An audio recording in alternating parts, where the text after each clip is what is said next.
past continuous tense အကြောင်းလေ့လာကြမယ် past continuous tense က pattern ကြတော့ subject plus သူကကြတော့ was were plus verb ing သူ့ကိုပြောချင်းအတိတ်မှာလုပ်နေတဲ့အရာဆိုရင် past continuous tense ကိုအသုံးပြုရမယ်ဥပမာဆိုရင်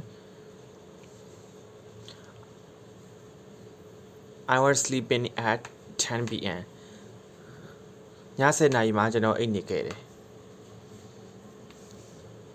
နောက်တစ်ခုက past perfect tense past perfect tense က pattern ကြတော့ subject plus have plus verb 3သူကကြတော့အတိတ်မှာဖြစ်ရနှစ်ခုရှိခဲ့ရင်အရင်ပြီးတဲ့အရာကိုဒီ past perfect tense သုံးပေးရမယ်ဥပမာအပြင် example နဲ့လေ့လာမယ်ဆိုရင် I had eaten before he came ဒီစာကြောင်းလေးကိုဘာသာပြန်ကြည့်မယ်ဆိုရင်သူရောက်မလာခင်ကျွန်တော်စားခဲ့ပြီးပြီဆိုတော့သူရောက်တာကနောက်မှစားပြီးတာအရင်ဒါကြောင့်မလို့အရင်စားပြီးတဲ့ဝါကြကို has plus verb 3ဆိုပြီးသုံးပေးရမယ်ဒါကို past perfect tense လို့ခေါ်တယ်နားလည်မယ်လို့ထင်ပါတယ်